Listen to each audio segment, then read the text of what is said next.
अस्सलाम वालेकुम यार मेरा दोस्तों, उम्मीद कयां सब ठीक होंदव, खैरियत सां होंदव यार। 18 पंटीह जेको आहे न इहो न ठाहियो बिल्कुलु, मां चेक कयुमि पोइ हिते वञी करे। बाक़ी 19 पंटीह रहियल आहे ऐं उनजो मूं वटि फ़ोटू कोन आहे, सो इन करे उनजो कोन वीडियो ठाहे सघंदुसि। ठीकु आहे, सो हिन जो इश्तिहार बि मां वॾो ॾुखियो लधो आहे अख़बार मां। 1998 जो एल्बम आहे। हिन सां गॾु नाज़ प्रोडक्शन जो एल्बम आयो 23 दिलि घुरई त हलियो अची चा। ठीकु आहे दोस्तों, हाणे कुझु कमेंट्स आहिनि उहे शामिलु कयूं। माशूक़ अहमद जी कमेंट्स आयल हुई, वॾी महिरबानी माशूक़ अहमद। उनखां पोइ हसन अहमद महर साहिबु, वॾी महिरबानी हूंदा, कुर्ब लख एहसान। इहो एम प्रोडक्शन आहे, अदा वॾी महिरबानी लख एहसान कुर्ब तव्हांजा। उनखां पोइ आहे शाहबान सोलंकी साहिबु, वॾी महिरबानी शाहबान भाउ। उनखां पोइ आहे नदीम अली, वॾी महिरबानी भाउ, तव्हांजो थोराइतो आहियां। ऐं हिन एल्बम में सिराइकी नुहा आहिनि, सिराइकी ऐं उर्दू दोहिड़ा नाल। हिन एल्बम जी ख़ासि तरबियत जेका आहे वहीद हकड़े ॾिनी आहे। माना भली ॻाल्हि आहे, पर हिन में पंहिंजी काई शाइरी ऐड न कई आहे। ऐं बशीर अहमद बुके जी वॾी महिरबानी आहे, उन पंहिंजी शाइरी ॾिनी आहे हिन में। उस्ताद जो पुराणो शाइरु आहे बशीर अहमद। उनखां पोइ आया आहिनि वहीद वारा, वहीद हकड़ो। गौर गदाई पुराणो आहे, गौर गदाई चङो पुराणो आहे। ग़ुलाम कादिर घायल जहिड़ा शाइर हुया बहितरीनु।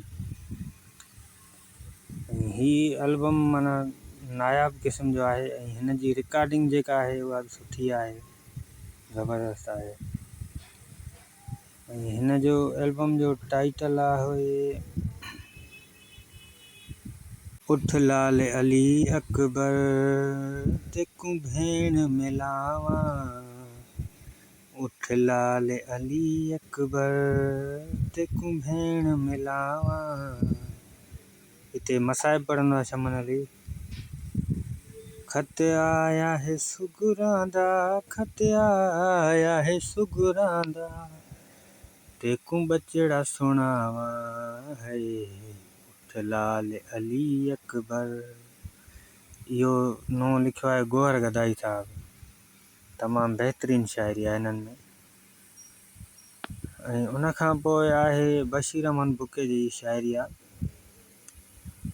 लिखे थो त रतनारो मेरा बचड़ा। ऐं उनखां पोइ आहे सुठी शाइरी आहे गौर गदाई जी।